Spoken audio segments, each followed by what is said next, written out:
ಇಲ್ಲಿ ನೋಡ್ಕೋಬಹುದು ನೀವು. ಇದ ನೀರು ಕಮ್ಮಿ ಬೀಳು ಗಿಡಗಳ ಯಾವ ರೀತಿ ಕಂಡು ಬರ್ತಾವ ಅಂತ ಹೇಳಿ ಇಲ್ಲಿ ನೋಡ್ರಿ ಡಿಫ್ರೆನ್ಸ್ ಯಾವ ರೀತಿ ಕಾಣ್ತೈತಿ ನಿಮ್ಗೆ. ಇವು ನೀರು ಕಮ್ಮಿ ಬೀಳು ಲೈನ್ ಇದೆ ಯಾವ ರೀತಿ ಕಾಣ್ತೈತಿ, ನೀರು ಜಾಸ್ತಿ ಇರೋ ಲೈನ್ ಯಾವ ರೀತಿ ಕಾಣ್ತೈತಿ ನೋಡ್ರಿ.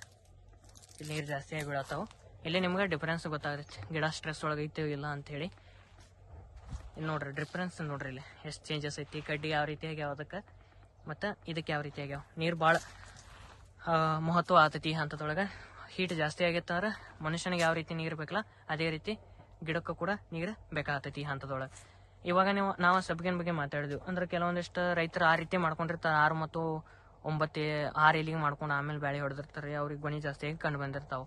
ಆದ್ರೆ ಕೆಲವೊಂದಿಷ್ಟು ಸಬ್ಕಿನ ಯಾವ ರೀತಿ ಆಗ್ತೈತಪ್ಪ ಅಂತಂದ್ರೆ ಅವರ ಮಣ್ಣಿನ ನೆಲದ ಗುಣದ ಆಧಾರದ ಮೇಲೆ ಅವರಿಗೆ ಗೊನೆಗಳು ಉತ್ತಮವಾದ ಗೊನೆಗಳು ಕಂಡು ಬರ್ಬೋದು. ಆದ್ರೆ ಕೆಲವೊಂದಿಷ್ಟು ಪ್ಲಾಟ್ ಒಳಗದ ಅಷ್ಟು ಮೇಜರ್ ಆಗಿ ಇಫೆಕ್ಟ್ ಕೊಡೋದಿಲ್ಲ. ಅಂದ್ರೆ ನಾವು ಒಂದು ಸತಿ ಟ್ರೈ ಮಾಡಿದ್ದೆವು ಈ ಜಮೀನೊಳಗೆ. ಡೈರೆಕ್ಟ್ 6 ಎಲಿಗೆ ಸಬ್ಕಿನ್ ಹೊಡೆದ ಆಮೇಲೆ ಬ್ಯಾಳಿ ಹೊಡೆದು ಬಿಟ್ಟಿದ್ದೆವು. ಬಟ್ ನಮಗೆ ಅಷ್ಟೊಂದು ರಿಸಲ್ಟ್ ಖಾಸಾಗಿ ಬರಲಿಲ್ಲ. ಆದ ಕಾರಣದಿಂದ ನಾವು ಸೂಪರ್ ಸಬ್ಕಿನ್ ಮಾಡುವ ಪದ್ಧತಿ ಒಳಗೆ ಹೊಂಟಿವಿ. ಅಂದ್ರೆ 4-3 2 ಮೊದಲು ಮಾಡ್ತಿದ್ದೆವು. ಆದರೆ ಈಗ 4-3 ಅಷ್ಟೇ ಮಾಡಿ ಮುಂದೆ ಬೆಳೆ ಹೊಡೆದು ಬಿಡ್ತೇವೆ. ಈ ರೀತಿ ವ್ಯವಸ್ಥಾಪನೆ ಮಾಡ್ಕೊಳತ್ತೀವ್ರಿ. ಈ ಹಂತದೊಳಗೆ ನೀವು 6B ಯಾವ ಹಂತದೊಳಗೆ ಯೂಸ್ ಮಾಡ್ಬೇಕಪ್ಪ ಅಂತಂದ್ರೆ ನೀವೇನೀಗ 4 ಎಲೆ ಹೊಡೆದಿರ್ತೀರಲ್ಲ, ಈಗ 4 ಎಲಿಗೆ ಆಗಿತ್ತಿದ. ಇದಾದ ನಂತರ ಇಷ್ಟು ಚಿಗುರು ಬತ್ತಂದ್ರೆ ಅಥವಾ ಇಷ್ಟ ಇತ್ತಂದ್ರೂ ನೀವು 6B ಮತ್ತು ಯೂರಿಯಾಸಿಲ್ ಸಿಂಪರಣೆ ಮಾಡ್ಕೋರಿ. ಈ ಹಂತದೊಳಗೆ ಡೈರೆಕ್ಟ್ ಒಂದು ತುದಿ ಆದ ತಕ್ಷಣ ನೀವು 6B ಸಿಂಪರಣೆ ಮಾಡ್ಕೊಳಕ್ಕೆ ಹೋಗ್ಬೇಡ್ರಿ. ಇಷ್ಟೊಂದು ಚಿಗರ್ ಬಂದಿರಬೇಕು ಒಂದು ಸ್ವಲ್ಪ. ಇದರಿಂದ ನಿಮಗೆ 6B ಮತ್ತು ಯೂರಿಯಾಸಿಲ್ದ ಇಂಪಾರ್ಟೆನ್ಸ್ ಜಲ್ದಿ ತಗೋತೈತೆ ಅದು ಕಡ್ಡಿಗೆ. ಮತ್ತು ನೀವು ಇದು ತುದಿ ಹೊಡೆದ ತಕ್ಷಣ ತೊಗೊಂಡ್ರಿ ಅಂದ್ರೆ ಅಲ್ಲಿ ಯಾವುದೇ ರೀತಿಯ ನಿಮಗೆ ಬೆನಿಫಿಟ್ 6B ಮತ್ತು ಯೂರಿಯಾಸಿಲ್ದ ಆಗೋದಿಲ್ಲ. ಆದ ಕಾರಣದಿಂದ ಇಷ್ಟು ಚಿಗರ್ ಬಂದ ನಂತರ ನೀವು 6B ಯೂರಿಯಾಸಿಲ್ ಸಿಂಪರಣೆ ಮಾಡ್ಕೋಬಹುದು.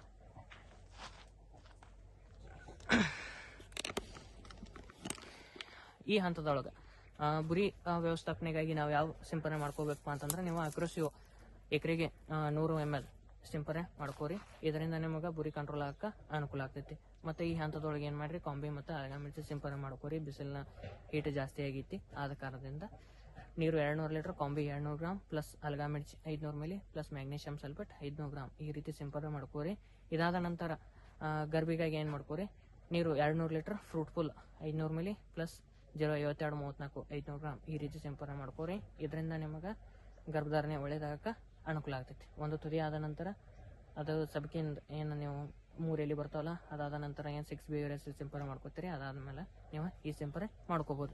ಈ ಹಂತದೊಳಗೆ ಡ್ರಿಪ್ ಮುಖಾಂತರ ಏನೇನು ಕೊಡ್ಬೇಕಪ್ಪ ಅಂತಂದ್ರೆ ನಿಮ್ಮದು ಇನ್ನೂ ಸಬ್ಗಿನ ಆಗಿರಲಿಲ್ಲ, ಚಿಗುರು ಸ್ಪೀಡಾಗಿ ಬರ್ತಿರಲಿಲ್ಲ, ಗ್ರೋತ್ ಆಗ್ತಿರಲಿಲ್ಲ ಅಂದ್ರೆ ಏನು ಮಾಡಿರಿ ಡ್ರಿಪ್ ಮುಖಾಂತರ 12 ಅಥವಾ 12-61-00 6 kg ಎಕರೆಗೆ ನೀಡ್ಬೋದು. ಅದ್ರ ಜೊತೆ ನೀವು ಮ್ಯಾಗ್ನೀಷಿಯಂ ಸಲ್ಫೇಟ್ ಒಂದು 6-8 kg ನೀಡ್ಬೋದು. ಇದರಿಂದ ನಿಮಗೆ ಗ್ರೋತ್ ಜಾಸ್ತಿಯಾಗಿ ಬರೋಕೆ ಅನುಕೂಲ ಆಗ್ತೈತಿ. ಒಂದು ಲೆವೆಲ್ ಗ್ರೋತ್ ಬರ್ತೈತಿ. ಸಿಕ್ಕಾಬಿಟ್ಟು ಸ್ಪೀಡಾಗಿ ಏನು ಸಿಗೋದಿಲ್ಲ. ಮತ್ತು ಈ ಹಂತದೊಳಗೆ ಏನು ಮಾಡಿರಿ ಅಲ್ಟ್ರಾ ಸ್ಪೀಡ್ ಎಕರೆಗೆ 2 ಲೀಟರ್ ಡ್ರಿಪ್ ಮುಖಾಂತರ ನೀಡ್ರಿ. ಇದರಿಂದ ನಿಮಗೆ ರೂಟ್ ಡೆವಲಪ್ಮೆಂಟ್ ಆಗೋಕೆ ಅನುಕೂಲ ಆಗ್ತೈತಿ. ಮತ್ತು ನೀವು ಈ ಹಂತದೊಳಗೆ 2 ಸಬ್ಕಿನ್ ಆಗಿದ್ದು ನಂತರ ನೀವು ಈ ಹಂತದೊಳಗೆ ರಂಜಕಯುಕ್ತ ಗೊಬ್ಬರಗಳನ್ನ ಬಳಸ್ಬೇಕು. ರಂಜಕ ಮತ್ತು ಪೊಟ್ಯಾಷಿಯುಕ್ತ ಗೊಬ್ಬರ ಅಂದ್ರೆ 0.52-34 SOP ಕೂಡ ಬರ್ತೈತಿ. ಈ ಹಂತದೊಳಗೆ 0.52-34 6 kg ಎಕರೆಗೆ ನೀವು ಸಿಂಪರಣೆ ಮಾಡ್ಕೋರಿ. ಮತ್ತು ಈ ಹಂತದೊಳಗೆ ಡ್ರಿಪ್ ಮೂಲಕ ಮತ್ತೊಂದು ಏನು ಮಾಡಿರಿ ಮೈಕ್ರೋನ್ಯೂಟ್ರಿಯೆಂಟ್ ಕೆಮಿಯೋ ಕ್ರಾಫರ್ಟ್ ಕೊಡ್ಬೋದು 2 kg, ಅಥವಾ ರೆಮಿಡಿ ಅಥವಾ ಮಿಂಗಲ್ ಕೊಡ್ಬೋದು, ಅಥವಾ ಅನ್ನದಾತ ಡ್ರಿಪ್ ಸೆಟ್ 10 kg ಎಕರೆಗೆ ನೀವು ಡ್ರಿಪ್ ಮೂಲಕ ನೀಡ್ಬೋದು. ಇದರಿಂದ ನಿಮಗೆ ಮೈಕ್ರೋನ್ಯೂಟ್ರಿಯೆಂಟ್ ಬ್ಯಾಲೆನ್ಸ್ಮೆಂಟ್ ಆಗೋಕೆ ಅನುಕೂಲ ಆಗ್ತೈತಿ. ಈ ರೀತಿ ವ್ಯವಸ್ಥಾಪನೆ ಮಾಡ್ಕೊಂಡು ಹೋಗ್ರಿ. ಮತ್ತು ಮುಂದಿನ ವಿಡಿಯೋ ಒಳಗೆ ಪ್ಲಾಟ್ ಆದಷ್ಟು ರೈತರು ಯಾಕೆ ಈ ಹಂತದೊಳಗೆ ಫೇಲ್ ಆಗತ್ತಾರ ವರ್ಷ ಅಂತ ಅದ್ರ ಬಗ್ಗೆ ಒಂದು ಮುಂದಿನ ನೆಕ್ಸ್ಟ್ ವಿಡಿಯೋ ಒಳಗೆ ಮಾತಾಡೋಣ. ವಿಡಿಯೋ ಇಷ್ಟವಾದಲ್ಲಿ ಲೈಕ್ ಮಾಡಿರಿ, ಶೇರ್ ಮಾಡಿರಿ ಮತ್ತು ಕಾಮೆಂಟ್ ಮಾಡಿರಿ. ಮತ್ತು ಮುಂದಿನ ವಿಡಿಯೋದ ಅಪ್ಡೇಟ್ ಆಗೋಣ. ನಮಸ್ಕಾರ ರೈತ ಬಾಂಧವರಿಗೆ ಗ್ರೇಪ್ ಮಾಸ್ಟರ್ ಯೂಟ್ಯೂಬ್ ಚಾನಲ್ಗೆ ಆತ್ಮೀಯ ಸ್ವಾಗತ. ಇವಾಗ ಈ ಹಂತದೊಳಗೆ ದ್ರಾಕ್ಷಿಯ ಸಬ್ಕಿನ್ ಯಾವ ರೀತಿ ಮಾಡಬೇಕು ಮತ್ತು ಕಡ್ಡಿ ವ್ಯವಸ್ಥಾಪನೆ ಯಾವ ರೀತಿ ಮಾಡ್ಕೋಬೇಕು ಮತ್ತು ಈ ಹಂತದೊಳಗೆ ದ್ರಾಕ್ಷಿಯ ಮ್ಯಾನೇಜ್ಮೆಂಟ್ ಯಾವ ರೀತಿ ಮಾಡಬೇಕು ಮತ್ತು ರಸಗೊಬ್ಬರ ಬಳಕೆ ಯಾವ ರೀತಿ ಬಳಸಬೇಕು ಮತ್ತು ಯಾವ ರೀತಿಯ ಸಿಂಪರಣೆಗಳನ್ನು ಕೈಗೊಳ್ಳಬೇಕು ಅನ್ನೋದ್ರ ಬಗ್ಗೆ ನಾವು ಈ ವಿಡಿಯೋದಾಗ ತಿಳಿದುಕೊಳ್ಳೋಣ. ಇವಾಗ ಎಲ್ಲ ಪ್ಲಾಟ್ನಾಗ ಆಲ್ಮೋಸ್ಟ್ ಒಂದೊಂದು ಸಬ್ಕಿನ್ ಆಗ್ಯಾವು. ಈ ಸಬ್ಕಿನ್ ಹಂತದೊಳಗೆ ನಾವು ಯಾವ್ಯಾವ ರೀತಿ ವ್ಯವಸ್ಥಾಪನೆ ಮಾಡ್ಕೋಬೇಕು ಅನ್ನೋದ್ರ ಬಗ್ಗೆ ನಾವು ಈ ವಿಡಿಯೋದಾಗ ತಿಳಿದುಕೊಳ್ಳೋಣ. ಇವಾಗ ನೀವು ಇಲ್ಲಿ ನೋಡ್ಕೋಬೋದು ಕೆಲವೊಂದಿಷ್ಟು ರೈತರ ಏನು ಮಾಡ್ತಿರ್ತಾರೆ ಡೈರೆಕ್ಟ್ ಸಬ್ಕಿನ್ಗಳನ್ನು 7ರಿಂದ 8 ಎಲೆ ಅಥವಾ 9 ಎಲೆಗೆ ಸಬ್ಕಿನ್ ಮಾಡ್ಕೊಂಡು ಮುಂದೆ ಬ್ಯಾಳಿ ಹೊಡಿತಿರ್ತಾರೆ. ಅಂದ್ರೆ ತುದಿ ಹೊಡೆದು ಬಿಡ್ತಿರ್ತಾರೆ.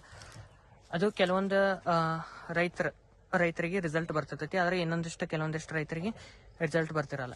ಆದ ಕಾರಣದಿಂದ ಕೆಲವೊಂದಿಷ್ಟು ರೈತರು ನಿಮಗೆ ಪ್ಲಾಟ್ನಾಗ ನೀರು ಜಾಸ್ತಿ ಆಗಿದ್ದು ಅಂದ್ರೆ ನೀವು ಡೈರೆಕ್ಟ್ ಆಗಿ ಸೂಪರ್ ಸಬ್ಕಿನ್ ಮಾಡ್ಕೋಬಹುದು. ಸೂಪರ್ ಸಬ್ಕಿನ್ ಅಂದ್ರೆ ಏನೇನಪ್ಪಾ ಅಂತಂದ್ರ ಡೈರೆಕ್ಟ್ ಫಸ್ಟ್ನೇದು 4ನೇ ಎಲಿಗೆ ಇಲ್ಲಿ ನೋಡ್ಕೋಬಹುದು. 4 ಆದ್ಮೇಲೆ ಆಮೇಲೆ 3 ಎಲಿಗೆ, ಆಮೇಲೆ ಮತ್ ನೀವು 3 ಎಲಿಗೆ ಅಥವಾ 2 ಎಲಿಗೆ ಹೊಡ್ಕೋಬಹುದು. ಇಲ್ಲಾಂದ್ರೆ ಡೈರೆಕ್ಟ್ ಇದು ಉದ್ದ ಬರಾನ, ಈ ಚಿಗುರು ಉದ್ದ ಬರಾನ ಡೈರೆಕ್ಟ್ ನೀವು ಬೆಳೆ ಕೂಡ ಹೊಡ್ಕೋಬಹುದು. ಈ ರೀತಿ ವ್ಯವಸ್ಥಾಪನೆ ಮಾಡ್ಕೋರಿ.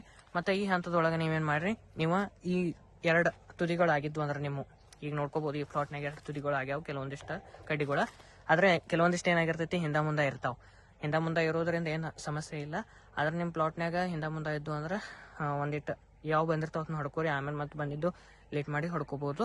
ಈ ಹಂತದೊಳಗೆ ನೀವು ಕಡ್ಡಿ ಆರಿಸೋದಾದ್ರೆ, ಈಗ ನಿಮಗೆ ಗರ್ದಿ ಜಾಸ್ತಿ ಅನಿಸತ್ತಿತ್ತು ಅಂದ್ರೆ ನೀವೇನ್ ಮಾಡ್ರಿ, ಈ ರೀತಿ ಇರುವ ಕಡ್ಡಿಗಳನ್ನ ಅಂದ್ರೆ ನೋಡ್ಕೋಬಹುದು. ಈ ರೀತಿ ಸಣ್ಣ ಕಡ್ಡಿ ಅಥವಾ ಚಿಗಲಾರದ ಕಡ್ಡಿಗಳು ಏನಿರ್ತಾವಲ್ಲ, ಈ ರೀತಿ ಇಲ್ಲಿ ನೋಡ್ಕೋಬಹುದು. ನೀವು ಈ ರೀತಿ ಇರುವ ಕಡ್ಡಿಗಳನ್ನ ನೀವು ತಕ್ಕೋಬಹುದು. ಇವತ್ತನ್ನ ತಕೊಳ್ಳೋದ್ರಿಂದ ನಿಮಗ ಕಡ್ಡಿಯ ಮೇಂಟೆನೆನ್ಸ್ ಆಗ್ತೈತೆ. ಅಂದ್ರೆ ಇಷ್ಟ ಕಡ್ಡಿ ಗಿಡಕ್ಕ ಲೆವೆಲ್ ಆಗಿ ಉಳ್ಕೋಬಹುದು. ಮತ್ತೆ ನಿಮಗ ಒಳ್ಳೆ ರಿಸಲ್ಟ್ ಬರಾಕ ಅನುಕೂಲ ಆಗೈತಿ. ಈ ಹಂತದೊಳಗ ಜಾಸ್ತಿಯಾಗಿ ಎಲ್ಲಾರ ಪ್ಲಾಟ್ನಾಗ ತ್ರಿಪ್ಸ್ ಕಂಡು ಬರತ್ತಾವ. ಇಲ್ಲಿ ನೋಡ್ರಿ, ಈ ಎಲಿಗಳು ಯಾವ ರೀತಿ ಆಗತ್ತಾವ. ಈ ಚಿಗುರು ಎಲಿಗಳು ಈ ರೀತಿ ಬಟ್ಲ ಮತ್ತೆ ಹಿಂಗ ಸುಟ್ಟಂಗ ಆಗತ್ತಿದ್ವು ಅಂದ್ರ ನಿಮ್ಗ ತ್ರಿಪ್ಸಿನ ಹಾವಳಿ ಜಾಸ್ತಿ ಕಂಡು ಬರ್ತೈತಿ. ಯಾಕಪ್ಪ ಅಂದ್ರೆ ಈ ಹಂತದೊಳಗ ತ್ರಿಪ್ಸ್ ಜಾಸ್ತಿ ಯಾಕೆ ಅದಾವ ಅಂದ್ರ ಈಗ ಬಿಸಿಲಿನ ವಾತಾವರಣ ಜಾಸ್ತಿ ಆಗೈತಿ. ಅಂದ್ರೆ ನೀವು ತಿಳ್ಕೊಬಹುದು, ಈಗ ಎಲ್ಲಾರ್ಗೆ ಆಲ್ಮೋಸ್ಟ್ ನೀರ್ ಕಮ್ಮಿ ಆಗತ್ತವು ಮತ್ತೆ ಬಿಸಿಲಿನ ವಾತಾವರಣ ಜಾಸ್ತಿ ಆಗೈತಿ. ಇದರಿಂದ ನಿಮಗ ತ್ರಿಪ್ಸಿನ ಹಾವಳಿ ಜಾಸ್ತಿ ಆಗಿರ್ತೈತಿ. ಅಂದ್ರೆ ಬಿಸಿಲಿನ ವಾತಾವರಣ ಎಷ್ಟು ಹೆಚ್ಚಿರ್ತೈತ್ರಲ್ಲ ಅಷ್ಟ ನಿಮಗ ತ್ರಿಪ್ಸ್ ಜಾಸ್ತಿ ಆಗಿ ಕಂಡು ಬರ್ತಾವ. ಇಲ್ಲಿ ನೋಡ್ರಿ, ದೊಡ್ಡ ಎಲಿಗಳಿಗೆ ಏನೋ ತೊಂದ್ರೆ ಇಲ್ಲ. ದೊಡ್ಡ ಎಲಿಗಳು ಎಲ್ಲರ ಬಟ್ಲಾಗ್ಲತ್ತು ಅಂದ್ರೆ ಅದಕ್ಕೊಂದು ಕಾರಣನ ಬೇರೆ ಐತಿ. ಇವ್ ತುದಿ ಎಲಿಗಳು ಅಂದ್ರೆ ಎಲಿಗಳು ಅಟ್ಟೆ ತ್ರಿಪ್ಸ್ ಮೇಯತ್ತಂದ್ರ ಈ ರೀತಿ ಹಿಂಗ ಹರ್ದಂಗಾಗಿ ಬಟ್ಲಾಗಕ್ ಸ್ಟಾರ್ಟ್ ಮಾಡ್ತಾವ. ಈ ರೀತಿ ನಿಮ್ ಪ್ಲಾಟ್ನಾಗ ಕಂಡು ಬರತ್ತಂದ್ರೆ ಇದಕ್ಕೆ ತ್ರಿಪ್ಸ್ ಅಟ್ಯಾಕ್ ಆಗಿರ್ತೈತಿ. ಈ ತ್ರಿಪ್ಸ್ ಅಟ್ಯಾಕ್ ಆಗಿತ್ತಂದ್ರೆ ನೀವೇನ್ ಮಾಡ್ರಿ, ಸಿಂಪರ್ನೆ ಮುಖಾಂತರ ಸೋಲೋಮೋನ್ ಮಾಡ್ಕೋಬಹುದು. ಸೋಲೋಮೋನ್ 200 ಲೀಟರ್ ನೀರಿಗೆ 200 milli plus neem oil 10,000 ppm 200 milli ಹಾಕೊಂಡ ನೀವು ಸಿಂಪರ್ನೆ ಮಾಡ್ಕೋಬಹುದು. ಕೆಲವೊಂದಿಷ್ಟು ಪ್ಲಾಟ್ ಒಳಗ ಈ ರೀತಿ ಎಲಿಗಳು ಬಟ್ಲಾಗತ್ತಾವ. ಅಂದ್ರೆ ಇಲ್ಲಿ ಇಣಕ ಒಂದಾಗಿತ್ತು ನೋಡ್ರಿ, ಇಲ್ಲಿ ಈ ರೀತಿ ಬಟ್ಲ ಯಾಕೆ ಆಗ್ತಾವಪ್ಪ ಅಂದ್ರೆ ಬಿರ್ಸ್ ಎಲಿಗಳು ಯಾಕೆ ಆಗ್ತಾವ ಅಂದ್ರ ನಿಮ್ ಪ್ಲಾಟ್ನಾಗ ಪೊಟ್ಯಾಶ್ ಲೆವೆಲ್ ಕಮ್ಮಿ ಆಗಿತ್ತಂದ್ರ ಅಥವಾ ನೀವು ಸಬಿಕೇನು ಮಾಡುವ ಹಂತ ಲೇಟ್ ಆಗಿತ್ತಂದ್ರ ಜಾಸ್ತಿಯಾಗಿ 9-10 ಎಲಿ ಬರಾನ ನೀವು 4 ಎಲಿಗೆ ಅದು ಹಿಂಗ ಹೊಡೆದಿದ್ರಿ ಅಂದ್ರ ಅದರಿಂದ ಕೂಡ ಈ ರೀತಿ ಬಟ್ಲಾತಾವು. ಇಲ್ಲಾಂದ್ರೆ ನೀರಿನ ಕೊರತೆ, ನೀರಿನ ಅಸಮತೋಲನ ಬಳಕೆ ಇತ್ತಂದ್ರ ಗಿಡಕ್ಕೆ ನೀರು ಕಮ್ಮಿ ಬೀಳಾತಿದ್ವು ಅಂದ್ರೂ ಕೂಡ ಆ ರೀತಿ ಬಟ್ಲ ಆಗ್ತಾವ. ಆದ ಕಾರಣದಿಂದ ಇದಕ್ಕೆ ಬಹಳ ಮೇಜರ್ಸ್ಟ್ ಕಾರಣಗಳಿರ್ತಾವ. ಈ ಹಂತದೊಳಗ ಇಂಥ ಎಲಿಗಳು ಎಲ್ರೆ ಬಟ್ಲಾಗಲ್ಲತ್ತು ಅಂದ್ರೆ ಇವ ತ್ರಿಪ್ಸ್ನಿಂದ ಬಟ್ಲಾಗಲ್ಲ. ಇಂಥ ಎಲಿಗಳು ಮಾತ್ರ ತ್ರಿಪ್ಸ್ನಿಂದ ಅಟ್ಯಾಕ್ ಆಗಿ ಬಟ್ಲಾಗ್ತಾವ. ಈ ರೀತಿ ಆಗತ್ತಿತ್ತಂದ್ರೆ ಇಷ್ಟ ಕಾರಣಗಳಿರ್ತಾವ. ಎಲ್ರಿ ನೀರಿನ ಕೊರತೆ ಇತ್ತಂದ್ರೂ ಕೂಡ ನಿಮ್ಗೆ ಬಟ್ಲಾತಾವ. ನೀರು ಒಂದ್ಸತ ಜಾಸ್ತಿ ಕೊಟ್ಟು ನೋಡ್ರಿ ಬಟ್ಲಾಗೋದು. ಅದೇ ರೀತಿ ಕಂಡು ಬರತ್ತಂದ್ರೆ ನೀವೇನ್ ಮಾಡ್ರಿ, ಮೇಲೆ ಸಿಂಪರ್ನೆ ಮುಖಾಂತರ ಪೊಟ್ಯಾಷಿಯಂ ಸೋನೈಟ್ 200 ಲೀಟರ್ ನೀರಿಗೆ 600 ಗ್ರಾಮ್ ಹಾಕೊಂಡ್ರೆ ಸಿಂಪರ್ನೆ ಮಾಡ್ಕೋಬಹುದು. ಇದಾದ ನಂತರ ಏನ್ ಮಾಡ್ರಿ, ಒಂದು ಕಾಂಬಿ ಮತ್ತು ಅಲ್ಗಾಮಿಡ್ಸಿದ್ ಸಿಂಪರ್ನೆ ಮಾಡ್ಕೋರಿ. ಇದರಿಂದ ನಿಮಗ ಈ ರೀತಿ ದೊಡ್ಡ ಎಲಿಗಳು ಬಟ್ಲಾಗಿದ್ದು ಕಮ್ಮಿ ಆಗಕ್ಕ ಅನುಕೂಲ ಆಗತೈತಿ. ಅಂತ ಎರಿ ನೆಲದಾಗ ಜಾಸ್ತಿಯಾಗಿ ಆಗತ್ತಿತ್ತು ಅಂದ್ರೆ ಕಪ್ಪು ಜಮೀನೊಳಗೆ ಜಾಸ್ತಿ ಆಗತ್ತಿತ್ತು ಅಂದ್ರೆ ಅಲ್ಲಿ ಏನಾಗಿರ್ತೈತಿ, ಅವ್ರದ್ದು ನೀರು ಯಾವ ರೀತಿ ಇರ್ತೈತಿ ಅಂದ್ರೆ ಸಾಲ್ಟ್ ಟಾಕ್ಸಿಸಿಟಿ ಅಂದ್ರೆ ಕ್ಷಾರ ಅಪ್ಟೇಕ್ ಅಂದ್ರೆ ಉಪ್ಪಿನ ಅಂಶ ಜಾಸ್ತಿ ಆಗಿತ್ತಂದ್ರ ಅದರಿಂದ ಕೂಡ ಆ ರೀತಿ ಎಲಿಗಳು ಆಗ್ತಾವ. ಆ ರೀತಿ ಆಗತ್ತಿತ್ತಂದ್ರೆ ನಿಮ್ಮ ಪ್ಲಾಟ್ನಾಗ ಕ್ಷಾರ ಜಾಸ್ತಿ ಆಗಿತ್ತು, ಎಲಿಗಳು ದಂಡಿಗೆ ಸುಟ್ಟಂಗ ಆಗತ್ತಿದ್ವು ಅಂದ್ರೆ ನೀವೇನ್ ಮಾಡ್ರಿ, ಜಾಸ್ತಿಯಾಗಿ ಸಿಂಗಲ್ ಸೂಪರ್ ಫಾಸ್ಫೇಟ್ ಬಳಕೆ ಮಾಡ್ರಿ ಮತ್ತು ಮ್ಯಾಗ್ನೀಷಿಯಂ ಸಲ್ಫೇಟ್ ನ ಬಳಕೆ ಜಾಸ್ತಿಯಾಗಿ ಮಾಡ್ರಿ. ಮೇಲೆ ಸಿಂಪರ್ ಮುಖಾಂತರ ಕಾಂಬಿ ಮತ್ತು ಅಲ್ಗಾಮಿಡ್ಸಿದ್ ಸಿಂಪರಣೆ ಮಾಡ್ಕೋರಿ. ಇದರಿಂದ ನಿಮಗೆ ಕ್ಷಾರ ಕಂಟ್ರೋಲ್ ಆಗಕ ಅನುಕೂಲ ಆಗ್ತೈತಿ. ಮತ್ತು ನಿಮಗೆ ನೀರು ಜಾಸ್ತಿ ಆಗಿದ್ದು ಅಂದ್ರೆ ನೀವೇನ್ ಮಾಡ್ರಿ, ತೆಳಗ ಕಸ ಬೆಳೆಸ್ಬೋದು. ಅಂದ್ರೆ ಕಳೆ ಬೆಳೆಸೋದ್ರಿಂದ ನಿಮ್ಗೆ ಕ್ಷಾರ ಹೀರ್ಕೊಳಕ, ಕಳೆ ಏನ್ ಮಾಡ್ತೈತಿ ಕ್ಷಾರ ಹೀರ್ಕೊಳಕ ಅನುಕೂಲ ಮಾಡ್ತೈತಿ. ಇದರಿಂದ ನಿಮ್ಗೆ ಕ್ಷಾರ ಕಂಟ್ರೋಲ್ ಆಗಕ್ಕೂ ಅನುಕೂಲ ಆಗ್ತೈತಿ. ಈ ರೀತಿ ವ್ಯವಸ್ಥಾಪನೆ ಮಾಡ್ಕೊಂಡು ಹೋಗ್ರಿ. ಇವಾಗ ಈ ಹಂತದೊಳಗ ಜಾಸ್ತಿಯಾಗಿ ಬಿಸಿಲಿರುವ ಕಾರಣದಿಂದ ಏನಾಗತೈತಿ ಅಂದ್ರ ಕೆಲವೊಂದಿಷ್ಟು ಏರಿಯಾ ಒಳಗೆ ನೀರ್ ಕಮ್ಮಿ ಆಗತ್ತಾವ. ನೀರ್ ಕಮ್ಮಿ ಆಗತ್ತಿದ್ರಿಂದ ನಮ್ಗೆ ಯಾವ್ಯಾವ ರೀತಿ ಪರಿಣಾಮಗಳು ಕಂಡು ಬರ್ತಾವಪ್ಪ ಅಂತಂದ್ರೆ, ನೀರ್ ಕಡಿಮೆ ಆಗೋದ್ರಿಂದ ಏನಾಗ್ತೈತ್ರಿ, ಎಲಿ ತನ್ನ ಗಿಡ ಏನ್ ಮಾಡ್ತೈತಿ, ತನ್ನ ಒಳಗೆ ನೀರ್ ಇಟ್ಕೊಳ್ಳೋ ಸಂಬಂಧ ಎಲಿದ ರಂಧ್ರಗಳನ್ನ ಬಂದ್ ಮಾಡಿ ಅದರದ ಉಸಿರಾಟ ಪ್ರಕ್ರಿಯೆಯನ್ನು ಸ್ಥಗಿತಗೊಳಿಸ್ತೈತಿ. ಇದರಿಂದ ಏನಾಗ್ತೈತಿ, ಗಿಡ ಸ್ಟ್ರೆಸ್ ಒಳಗೆ ಬೀಳ್ತೈತಿ. ಆದ ಕಾರಣದಿಂದ ನೀರಿನ ಬಳಕೆ ಚೆನ್ನಾಗಿರ್ಬೇಕು. ಅಂದ್ರೆ ನೀವು ನೀರಿನ ಮ್ಯಾನೇಜ್ಮೆಂಟ್ ಅಷ್ಟು ಸರಿಯಾಗಿ ಇಟ್ಕೊಂಡು ಹೋಗ್ಬೇಕು. ನಿಮಗೆ ಸರಿಯಾಗಿ ನೀರ್ ಇರ್ಲಿಲ್ಲಪ್ಪ ಅಂತಂದ್ರ ನೀವೇನ್ ಮಾಡ್ರಿ, ರೈತರು ಆಲ್ಮೋಸ್ಟ್ ಯಾವುದೇ ರೀತಿಯ ಒಂದು ನೀರಿನ ಪರ್ಯಾಯ ದಾರಿಯನ್ನು ಹುಡ್ಕೋಬೇಕಾಗ್ತೈತಿ. ನಾವೀಗ ನಮ್ಮ ಏರಿಯಾದೊಳಗೂ ನೀರು ಕಡಿಮೆ ಅದಾವ. ಇವಾಗ 10 ನಿಮಿಷ ಮಾತ್ರ ಬರತ್ತಾವು ಬೋರ್ವೆಲ್ನಿಂದ. ಅದನ್ನ ನಾವು 3-4 ದಿನ ಗೊಳೆ ಮಾಡೋದ್ರಿಂದ ಅರ್ಧ ತಾಸು ಒಂದು ಬಾಯಿ ಮೋಟ್ರ್ ನಡೀತೈತ್ರಿ. ಈ ಹಂತದೊಳಗೆ ನಾವೇನು ಮಾಡತ್ತೀವಪ್ಪ ಅಂತಂದ್ರೆ ನಾವು ಒಂದು ಹೋದ ವರ್ಷನ ಈ ರೀತಿ ನೀರಿನ ಸಮಸ್ಯೆ ಆಗತ್ತಿದ್ದರಿಂದ ಒಂದು ಹೊಂಡ ಮಾಡ್ಕೊಂಡಿದ್ದೀವಿ. ಅಂದ್ರೆ ಕೃಷಿ ಹೊಂಡ ದೊಡ್ಡದ 100 ರೂಪಾಯಿ 100 ಮಾಡ್ಕೊಂಡು ಅದ್ರೊಳಗೆ ನೀರು ಸ್ಟಾಕ್ ಮಾಡ್ಕೊಂಡು ಮಳೆಗಾಲದಾಗ ನೀರು ಇದ್ದಾಗ ಅದನ್ನ ಸ್ಟಾಕ್ ಮಾಡ್ಕೊಂಡು ಆಮೇಲೆ ನಾವು ಬಾವಿಯನ್ನು ಪರ್ಯಾಯವಾಗಿ ಯೂಸ್ ಮಾಡ್ತೀವಿ. ಈ ಹಂತದೊಳಗೆ ನೀರು ಕಮ್ಮಿ ಆಗತ್ತಿದ್ದು ಅಂದ್ರೆ ಆ ಹಂತದೊಳಗೆ ನಾವು ಹೊಂಡಿನಿಂದ ಮೋಟರ್ಗಳನ್ನು ಚಾಲು ಮಾಡ್ಕೊಂಡು ದ್ರಾಕ್ಷಿ ವ್ಯವಸ್ಥಾಪನೆ ಮಾಡ್ಕೋತೀವಿ. ಈ ರೀತಿ ನೀವು ಯಾವುದೇ ರೀತಿಯ ಪರ್ಯಾಯಗಳನ್ನು ಮಾಡ್ಕೋಬಹುದು. ಇಲ್ಲಾಂದ್ರೆ ನೀವು ಅಷ್ಟು ಆರ್ಥಿಕ ಪರಿಸ್ಥಿತಿಯಲ್ಲಿ ಆರ್ಥಿಕ ಇದ್ರಾಗ ಸದೃಢವಾಗಿದ್ರೆ ಅಂದ್ರೆ ಹಣಕಾಸಿನ ಸ್ಥಿತಿಯಲ್ಲಿ ಸದೃಢವಾಗಿದ್ರೆ ಅಂದ್ರೆ ನೀವು ಬೋರ್ವೆಲ್ ಕೂಡ ಮಾಡ್ಕೋಬಹುದು. ಅಥವಾ ಕೆರೆ ಅಥವಾ ನಿಯರ್ ಆಗಿ ಯಾವುದೇ ರೀತಿ ಕೆರೆ ಅಥವಾ ನಿಮ್ದು ಏನಾದರೂ ನಿಯರ್ ಆಗಿತ್ತಂದ್ರೆ ಅಲ್ಲಿನಿಂದ ನೀವು ಪೈಪ್ಲೈನ್ ಮಾಡ್ಕೊಂಡು ನೀರಿಂದೊಂದು ವ್ಯವಸ್ಥಾಪನೆ ಚಲೋ ತಂಗಿ ಇಟ್ಕೊಂಡು ಹೋಗ್ರಿ. ನೀರು ಭಾಳ ಅವಶ್ಯಕತೆ ಆಗ್ತೈತಿ. ಆದ ಕಾರಣದಿಂದ ಈ ಹಂತದೊಳಗೆ ಏನಾಗ್ತೈತಿ, ನೀರು ಕಮ್ಮಿ ಬಿದ್ದು ಅಂದ್ರೆ ಇದಕ್ಕೆ ಹೀಡು ಜಾಸ್ತಿ ಆಯ್ತಾ ಗಿಡ ಏನು ಮಾಡ್ತೈತಿ, ನೀರಿನ ಸ್ಟಾಕೇಜ್ ಇಟ್ಕೊಳಕ ಎಲೆಯ ದ್ಯುತಿ ಸಂಶ್ಲೇಷಣ ಕ್ರಿಯೆಯನ್ನು ಸ್ಥಗಿತಗೊಳಿಸಿ ಉಸಿರಾಟದ ಪ್ರಕ್ರಿಯೆಯನ್ನು ಸ್ಥಗಿತಗೊಳಿಸಿ ನೀರು ಸ್ಟಾಕ್ ಇಟ್ಕೊಳಕ ತನ್ನ ಕಡೆ ನೋಡ್ತೈತಿ. ಇದರಿಂದ ನಿಮ್ಗೆ ಯಾವುದೇ ರೀತಿ ಅಪ್ಟೇಕ್ ಆಗೋದಿಲ್ಲ ಗಿಡದಕ್ಕೆ. ನೀವು ಯಾವುದೇ ರೀತಿಯ ಗೊಬ್ಬರ ಕೊಡುವುದರಿಂದ ಕೂಡ ಅಪ್ಟೇಕ್ ಆಗೋದಿಲ್ಲ. ಇದರಿಂದ ನಿಮಗೆ ಕಡ್ಡಿ ಮ್ಯಾಚುರಿಟಿ ಆಗ್ಬೋದು. ಬಟ್ ಏನಾಗ್ತೈತಿ, ಪೊಟ್ಯಾಶ್, ಫಾಸ್ಫರಸ್, ನೈಟ್ರೋಜನ್ ಯಾವುದೇ ರೀತಿಯ ಮೇಲೆ ಅಪ್ಟೇಕ್ ಆಗೋದಿಲ್ಲ ನೀವು ಯಾವುದೇ ರೀತಿಯ ಗೊಬ್ಬರಗಳನ್ನು ಕೊಡೋದ್ರಿಂದ. ಮತ್ತು ಬೇರಿನ ಆಕ್ಟಿವಿಟಿ ಕೂಡ ಸ್ಥಗಿತಗೊಳ್ತೈತಿ. ನಿಮ್ಗೆ ನೀರಿನ ಒಂದು ಲೆವೆಲ್ ಇದ್ದು ಅಂದ್ರೆ 1 ತಾಸು ಬರ್ತಿದ್ದು ಅಂದ್ರೆ ಏನು ಮಾಡಿರಿ, ಮುಂಜಾನೆ ಜಲ್ದಿ ನೀರು ಬಿಟ್ಕೊಂತ ಬರ್ರಿ ಅಥವಾ ಸಾಯಂಕಾಲ ನೀರು ಬಿಡೋದು ಕೊಟ್ಟು ಬರ್ರಿ. ಇದರಿಂದ ನೀರು ನೀವು ಜಾಸ್ತಿ ಮಧ್ಯಾಹ್ನ ಬಿಸಿಲಾಗ್ಬಿಟ್ರಿ ಅಂದ್ರೆ ಏನಾಗ್ತೈತಿ, ನೀರು ಡ್ರಿಪ್ಪಿಂದ ಈ ರೀತಿ ಬೀಳೋದ್ರಿಂದ ಏನಾಗ್ತೈತಿ, ಆವಿಕೆ ಆಗುವ ಚಾನ್ಸಸ್ ಜಾಸ್ತಿ ಆಗಿರ್ತೈತಿ. ಯಾಕಂದ್ರೆ ಹ್ಯುಮಿಡಿಟಿ ಕಮ್ಮಿ ಐತಿ, ಹೀಟ್ ಜಾಸ್ತಿ ಐತಿ ಈಗಿನ ಸದ್ಯದ ಪರಿಸ್ಥಿತಿಯಲ್ಲಿ. ಆದ ಕಾರಣದಿಂದ ಸಾಯಂಕಾಲ ಅಥವಾ ಮುಂಜಾನೆ ಜಲ್ದಿ ನೀರು ಬಿಟ್ಕೊಂತ ಬರ್ರಿ. ಮುಂಜಾನೆ 8:30 ಲೈಟ್ ಬರ್ತಾವೆ. 8:30 ಲೈಟ್ ನಿಮ್ಮ ಸೈಡ್ ಬರ್ತಿದ್ವು ಅಂದ್ರೆ ಜಲ್ದಿನೇ ನೀರು ಬಿಟ್ಕೋರಿ. ಈ ಹಂತದೊಳಗೆ ನೋಡ್ಕೋಬಹುದು ನೀವು. ಕೆಲವೊಂದಿಷ್ಟು ನಾವು ಈ ಹಂತದೊಳಗೆ ಯಾವುದೇ ರೀತಿಯ ಗರ್ಭದ ಔಷಧ ಹೊಡ್ಕೋಬೇಕಪ್ಪ ಅಂತಂದ್ರೆ ಈಗ ನೋಡ್ಕೋರಿ, ಕೆಲವೊಂದಿಷ್ಟು ವಿಡಿಯೋಗಳು ಮಾಡತ್ತಾರ ಈ ಔಷಧ ಹೊಡ್ಕೊಳ್ಳೋದ್ರಿಂದ ಗೊನೆಗಳು ಈ ರೀತಿ ಬರತ್ತಾವತ್ತ. ಆ ರೀತಿ ಏನು ಸಮಸ್ಯೆ, ಆ ರೀತಿ ಯಾವುದೇ ಇದನ್ನಿಲ್ರಿ. ನಾವು ಯಾವುದೇ ರೀತಿಯ ಗರ್ಭದ ಔಷಧಗಳನ್ನ ಹೊಡ್ಕೊಂಡಿಲ್ಲ. ಆದ್ರೂ ಕೂಡ ಇಲ್ಲಿ ನೋಡ್ಕೋಬಹುದು, ಪ್ರತಿಯೊಂದು ಚಿಗುರಿನಾಗ ಗೊನೆಗಳು ಅದಾವ ನೋಡ್ರಿ. ಇಲ್ಲಿ ಪ್ರತಿಯೊಂದು ಇದ್ರಾಗ ಇಲ್ಲಿ ನೋಡ್ರಿ ಎಲ್ಲ ಚುರುನೆ ಅದಾವ, ಪ್ರತಿಯೊಂದು ಚಿಗುರು ಒಳಗೆ ಅದಾವ ನೋಡ್ರಿ.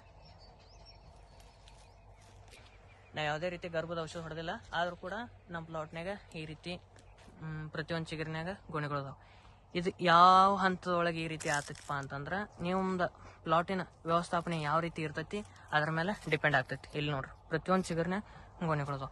ನೀವು ಪ್ಲಾಟಿನ ವ್ಯವಸ್ಥಾಪನೆ ಯಾವ ರೀತಿ ಇಟ್ಕೊಂಡಿರ್ತೀರಿ ಮತ್ತು ಪ್ಲಾಟ್ ಮ್ಯಾನೇಜ್ಮೆಂಟ್ ಯಾವ ರೀತಿ ಇರ್ತೈತಿ ಅದ್ರ ಮೇಲೆ ಡಿಪೆಂಡ್ ಆಗಿರ್ತೈತಿ.